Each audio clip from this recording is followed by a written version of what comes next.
All right, I am very excited to be here talking with the frontman of Bedouin Soundclash and one of my favorite singer-songwriters out there. He has a new solo album coming out on April 3rd called Under a Landslide of Stars. Jay Malinowski, thanks so much for talking with me today. Hey, thank you so much for having me, Bo. I appreciate it. It's my pleasure. So tell me, the new solo album, why was this the right time to do your third one? And for this project, how are you seeking to make it different from both the solo albums that came before, but also for your work with Bedouin? So, why was the right time? I always go on into intuition as an artist. So, I just know because it starts with like I'll doing Bedouin, and then I'll be like, I'm I'm leaning more introspective, and it's like maybe lyrics are coming first as opposed to the groove, and I'm like, okay, it's time to probably make a solo record. And then just thematically, like I was being influenced by a lot of stuff that was happening in the world as well as what was happening in my home life. And that's sort of the synthesis of Underland Slide of Stars. So Mhm. Obviously, things that are happening in the world are insane right now.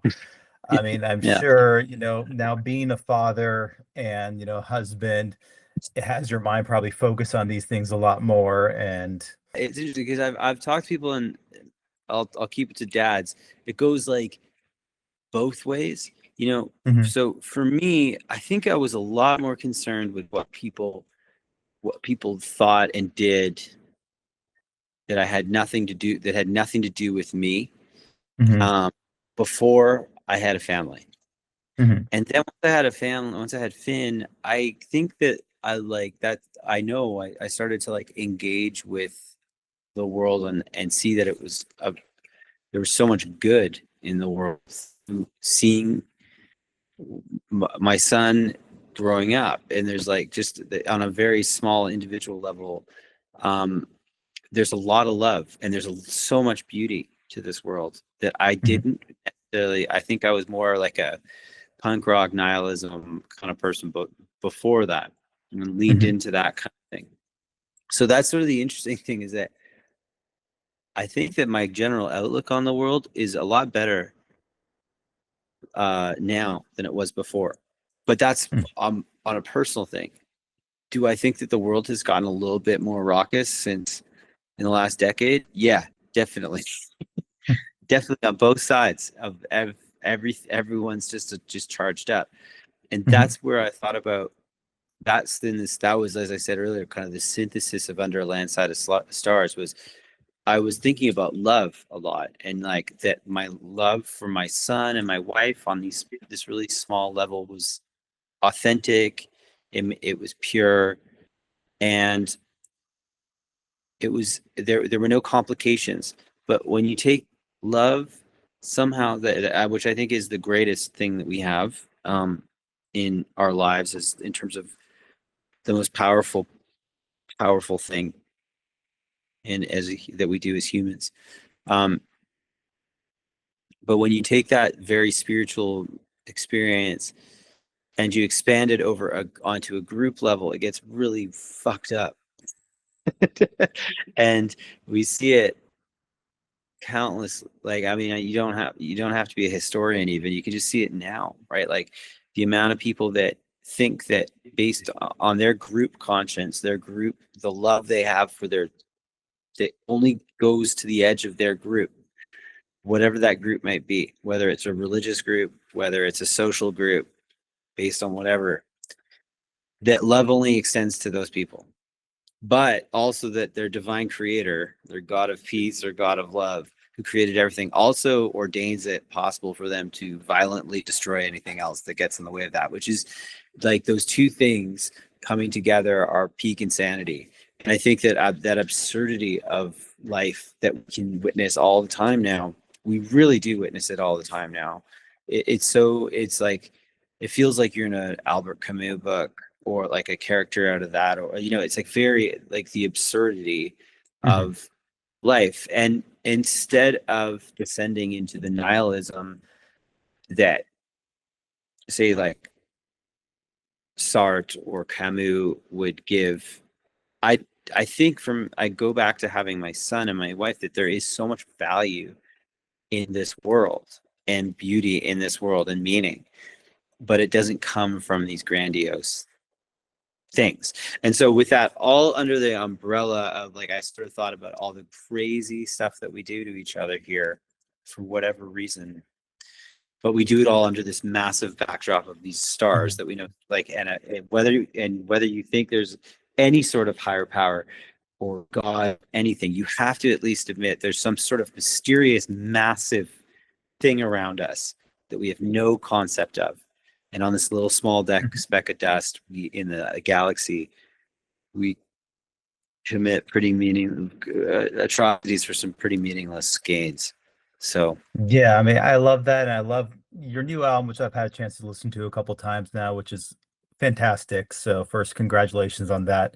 I mean, I love thank that you. you're able to really touch on both the personal, the political, the philosophical, all under this kind of overarching umbrella. Yeah, Now, going first, I guess the political side of it, you have songs like Holy Guns and The Wheels of War, which yeah, definitely had a very Dylan-esque, reminded me yeah, of Masters of War. Now, I'm just going in the culture is obviously America has become so divisive and artists are afraid to speak out and sometimes, speak their minds if they're afraid of losing half the audience. I wonder, is the yeah. culture any similar to that in Canada? Is it any different? Do you guys have those same kind of concerns? Oh yeah, oh yeah. It's the same. It's the same, and and the sad part is that we live in a time where people with very if the more extreme and idiotic your viewpoint, that kind of charges the base up, the better, Hmm. right? So being nuanced. Here's the thing that, if whatever you know a lot about, there's something you know a lot about, right? There's something that there's some subject that each individual person knows a lot about. And if you ask them on that subject about something pretty complicated, they'll tell you there's no right or wrong answer.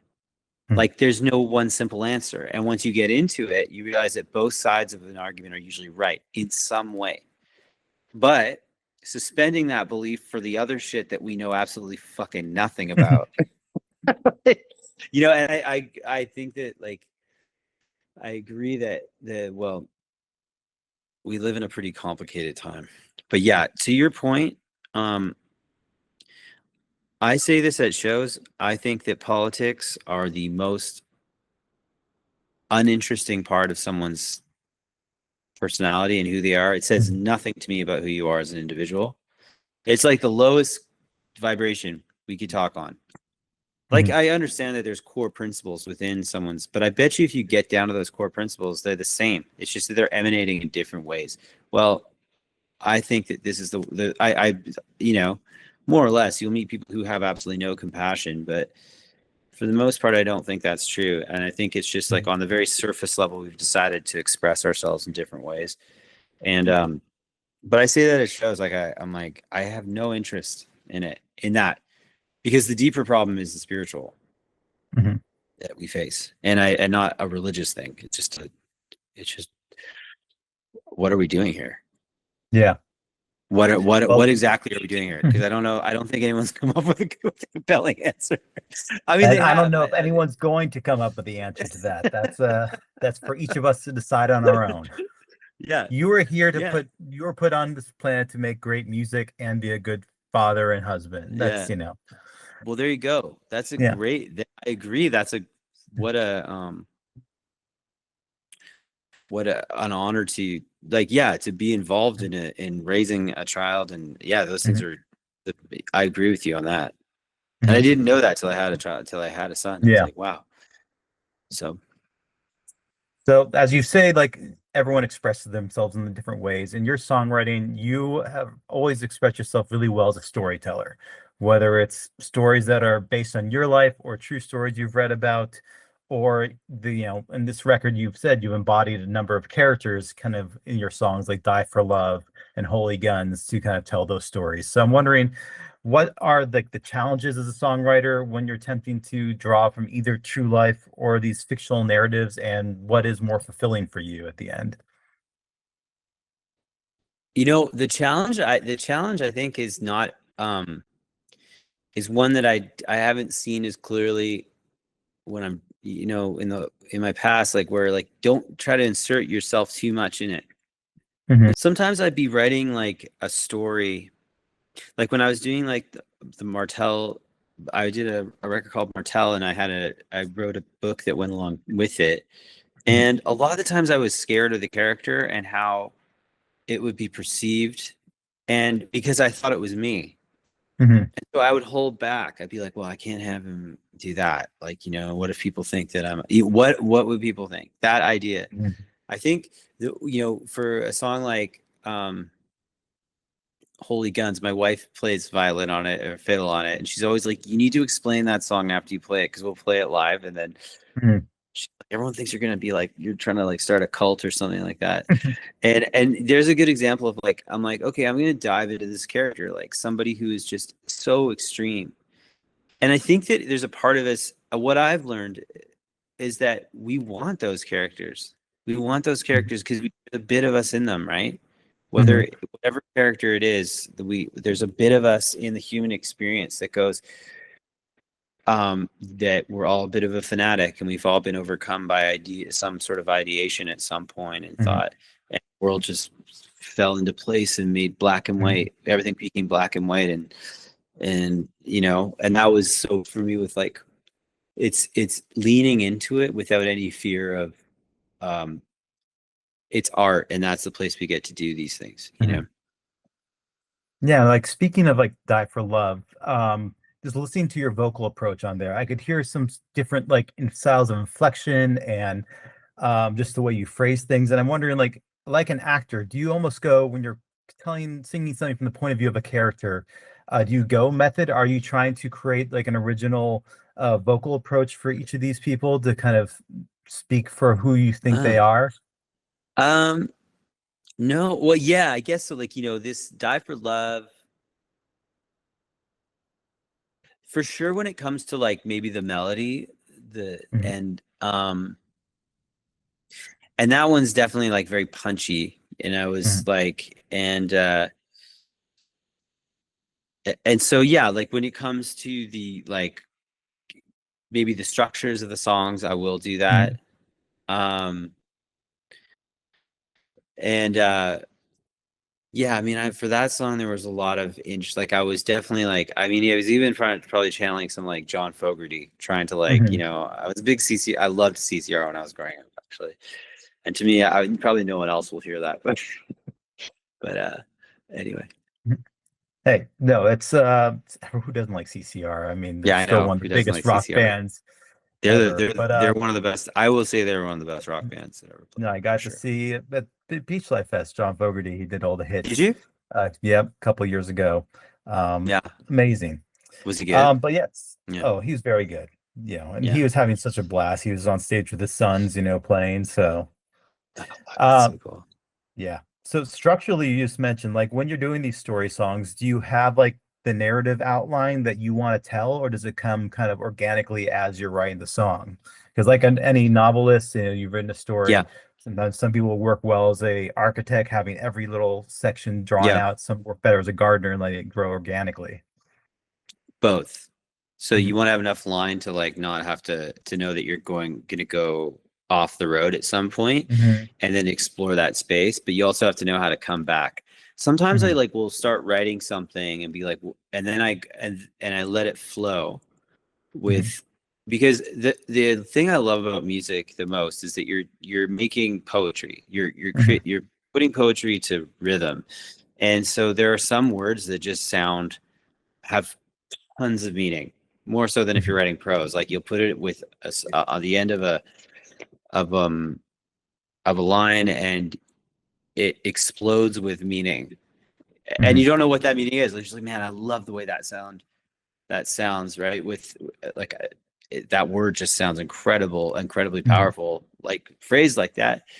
So you want to give space to having, okay, how am I going to land on that word? So you can't Hmm. always like be like okay, like this is the story. But then sometimes I let it flow, and then I'll be like, okay, what is this about though? Right. Hmm. And that I think is the best way to do it, because you're letting a bit of the just natural chaos come in and whatever guide you, Hmm. and then reining it in so that it creates a consistent narrative. That is usually the way I go about it. Yeah. Okay, now, like you mentioned CCR as one of your inspirations earlier, but Yeah, also sure. when I Yeah. was asking about before, you said Deeper Than Blue is, inspired by Dylan, but also Donovan, who not many Yeah. people would name drop these days. I'm wondering, like, what are the inspirations of Donovan on this record and in your music in general? Who are some of the other big inspirations, and who maybe were or touchstones for this specific record that you drew from? Um, so Donovan for sure, like Catch the Wind. Beautiful song. Um, Beautiful song. And um Cat Stevens, probably a bit of Cat Stevens. There's a lot of like I loved Cat Stevens, like rhythmic, um, just so percussive on his guitar, Hmm. and with his drummer on like T for Tillerman and like that era. Like he was such a master of like there's just it's so expressive. And so like on things like Wheels of War, probably like I feel that. Um I mean honestly, like there's so many I could uh like Son of a Gun. I mean, that was like some like psych rock stuff too. Hmm. Um, Overall, the fun thing for me with doing the like overall the picture I was trying to like create with this was like I said I want acoustic with Hmm. massive vocals, so 150 person choir, and then I want like war drums. And Hmm. so I went to Armory Studios in Vancouver, where Bruce Fairburn, a legendary Canadian producer, had recorded. Like it was his home studio, and that's where he recorded bands like Bon Jovi and Aerosmith and AC/DC, Hmm. and they would get this what they called the Little Mountain sound, by miking the drums. It was that Hmm. 80s drum sound that was just big, right? And they do it by miking the stairwell. And I had Paul Silvera engineer that, who was Bruce's engineer. Hmm. And so that was a big part of it to me too, was like I just wanted like really big open drums, Hmm. and while it's still being somewhat of an acoustic folk record.